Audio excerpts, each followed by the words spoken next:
तेरी शान पे सदके कोई धन है क्या, तेरी धूल से बढ़ के, तेरी धूप से रोशन, तेरी हवा पे जिंदा। तू बाग है मेरा, मैं तेरा परिंदा। है अर्ज़ ये दीवाने की, जहाँ भोर सुहानी देखी, एक रोज वही मेरी शाम हो। कभी याद करे जो जमाना, माटी पे मर मिट जाना, जिक्र में शामिल मेरा नाम हो। ओ देश मेरे तेरी शान पे सदके कोई धन है क्या, तेरी धूल से बढ़ के, तेरी धूप से रोशन, तेरी हवा पे जिंदा।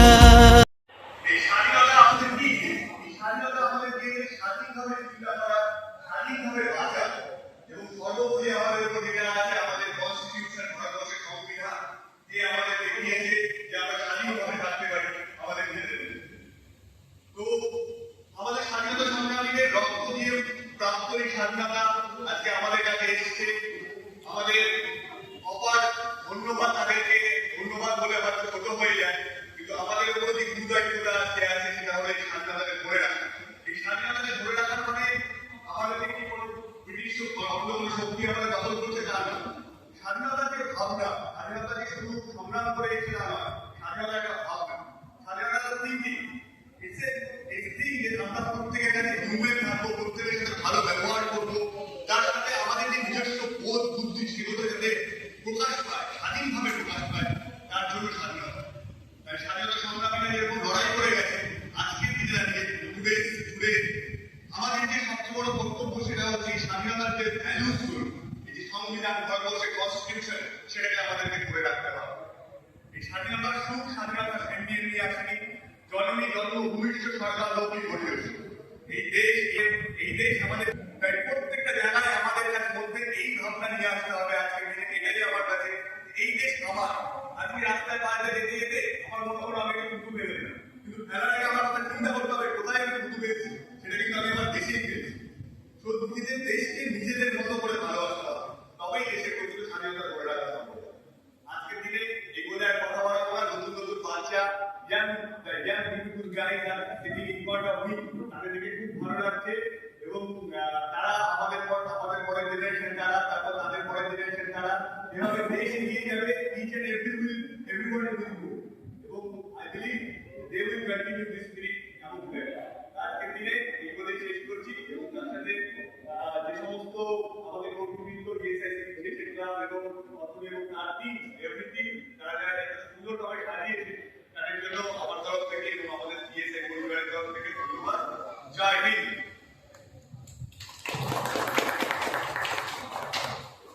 असंख्य धन्यवाद सर।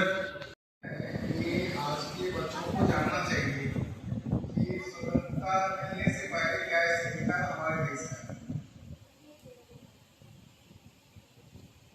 अभी जो हमारे देश की स्थिति है, इसमें सभी लोगों को ये समझना पड़ेगा कि देश के विकास के लिए हमें खुद का क्या योगदान देना है।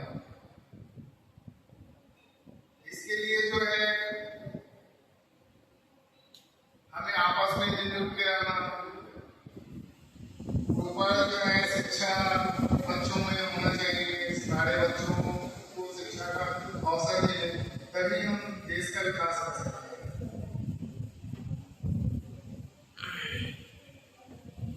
जो है केवल हम साल में एक बार जो है उसको याद करें, और बाकी समय में हम बिल्कुल भूल जाते हैं कि हमारा जो है हमारे देश के प्रति क्या योगदान होना चाहिए। तो ये अपने बच्चों को ये सब चीजें सिखाना। बस ये है।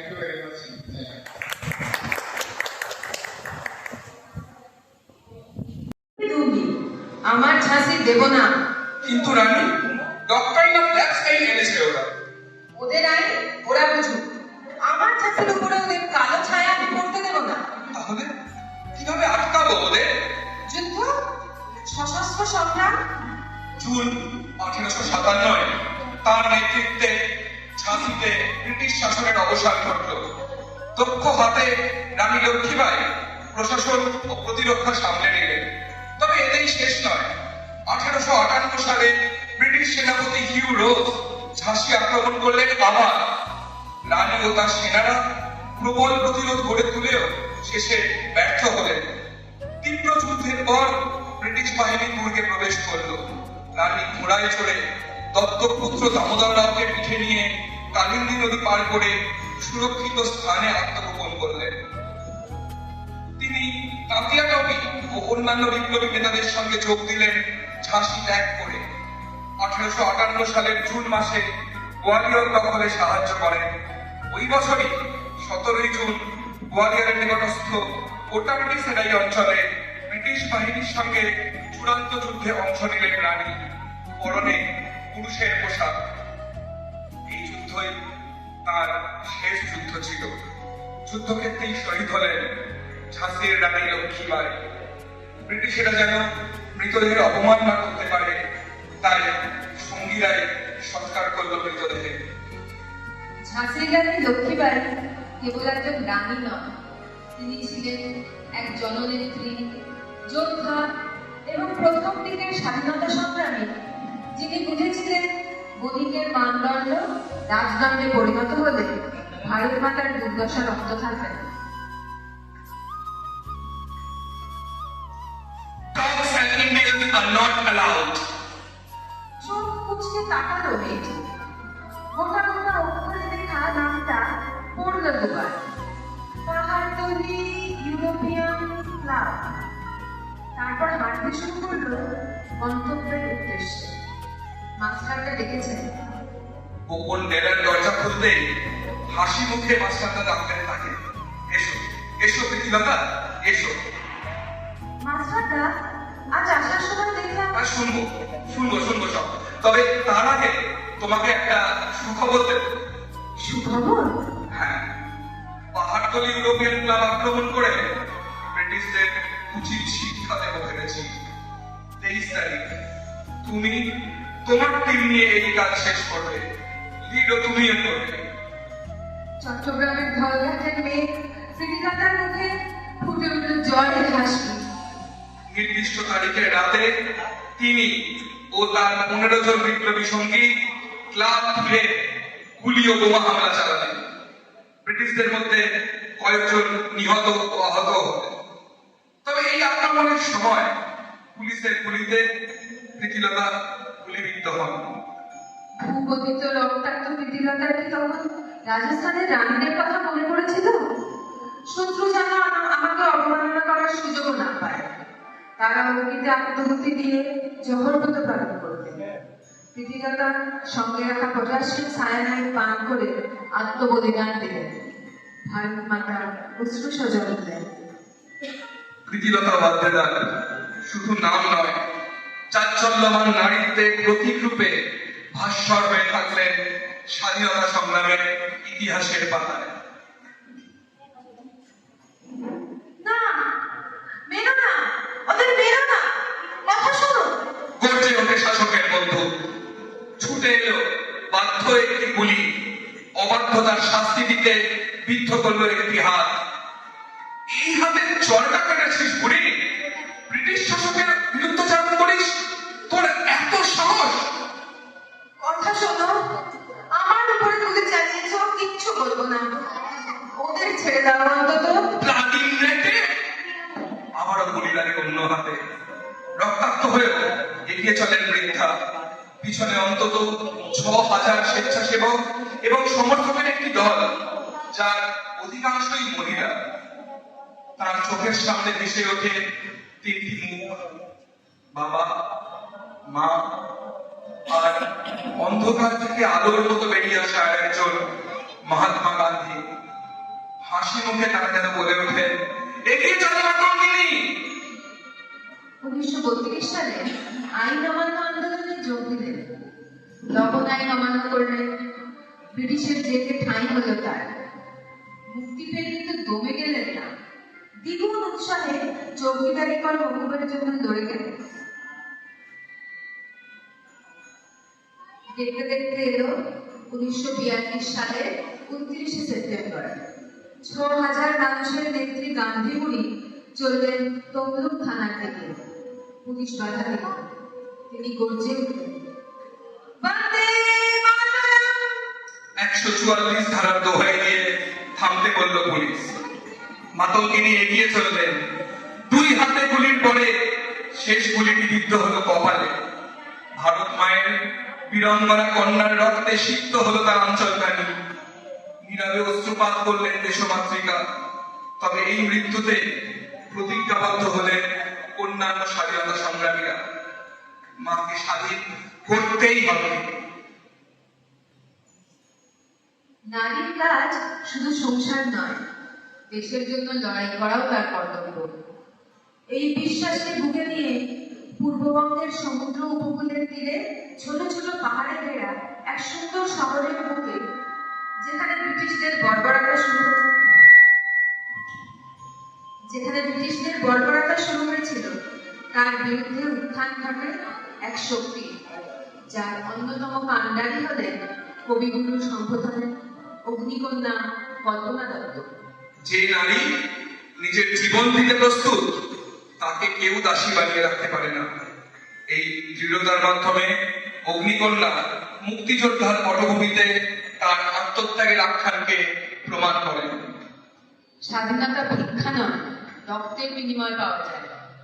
মাত্র 12 বছর বয়সে ক্ষুদিরাম ও কানাইলাল দত্তের দেশের প্রতি আত্মত্যাগের কথা কল্পনা দত্তকে উদ্বুদ্ধ করে একটি মুক্তিযোদ্ধা হিসেবে নিজেকে গড়ে তুলতে।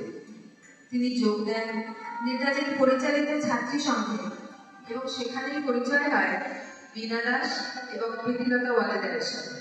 1931 সালে রানী লক্ষ্মীবাঈয়ের দ্বারা অনুপ্রাণিত হয়ে তিনি সূর্য সেনের নেতৃত্বে সশস্ত্র প্রতিরোধ গোষ্ঠী ইন্ডিয়ান রিপাবলিক আর্মি চট্টগ্রাম শাখায় যোগ দেন।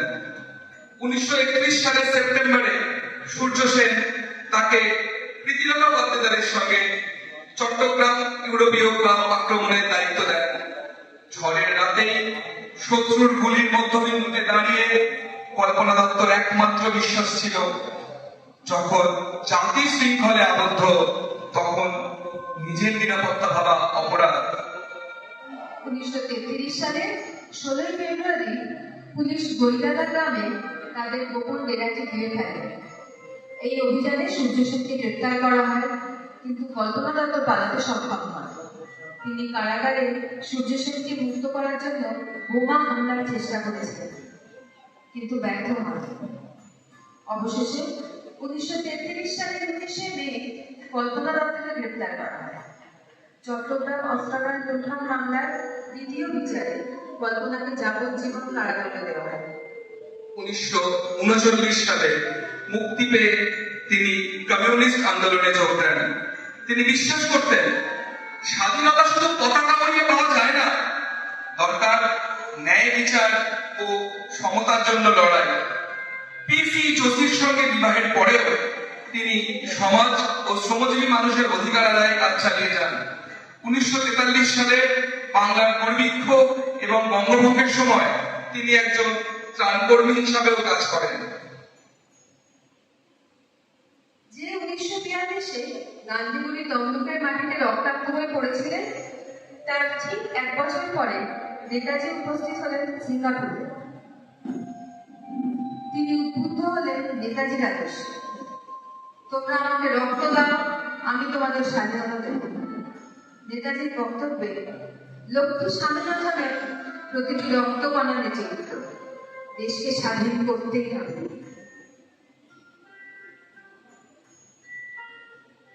5ই জুলাই নেতাজির সঙ্গে ডক্টর লক্ষ্মী স্বামীনাথনের দেখা হল। 5 ঘন্টা টানা চলল সেই মিটিং। ঝাঁসির বাহিনীর দায়িত্ব তার হাতে তুলে দিলেন নেতাজি। ক্লিনিক বন্ধ করলেন লক্ষ্মী। 1947 সালের মার্চে কর্নেল প্রেম কুমার সাইগালকে বিয়ে করে লক্ষ্মী স্বামীনাথন হলেন লক্ষ্মী সাইগাল, যে নামে তিনি নিজেকে চিনিয়েছেন আজীবন। আর 15ই আগস্ট স্বাধীন হলো ভারত। 1971 সালে পিপলস ডেমোক্রেটিক একটি সংখ্যার জ্যোতি বসুর আবেদন লক্ষ্মীর চোখে পড়ে। সেখানে পশ্চিমবঙ্গের উদ্বাস্তু শিবিরে চিকিৎসক ও ওষুধের আবেদন জানিয়েছেন বসু। সঙ্গে সঙ্গে সাড়া দিয়ে বস্ত্র ও ওষুধের সরবরাহ নিয়ে কলকাতার উদ্দেশ্যে রওনা হন লক্ষ্মী। সেখান থেকে পিপলস রিলিফ কমিটির প্রতিনিধিদের সঙ্গে চলে গেলেন বন্যা সীমান্তে। সেখানে টালির ছাউনির ছোট্ট একটি ঘরে আর্তদের সেবায় নিজেকে নিযুক্ত করেন। 1984 সালে ইন্দিরা গান্ধী হত্যার পর শিখ বিরোধী দাঙ্গা হয়। সেই দাঙ্গা প্রতিরোধ করার জন্য পথে নামেন তিনি।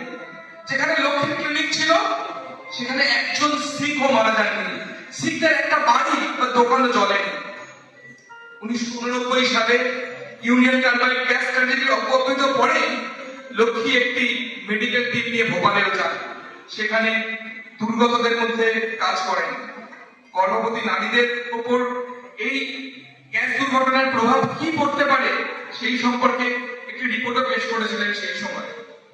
1998 সালে ভারত সরকার তাকে পদ্মবিভূষণে সম্মানিত করেন। 2012 সালে এই মহিয়সী হৃদরোগে আক্রান্ত হন। তবে তার মৃত্যুও যেন এক অমরত্বের যাত্রা। তার মৃতদেহ দান করা হয় গণেশ শঙ্কর বিদ্যার্থী মেমোরিয়াল মেডিকেল কলেজ।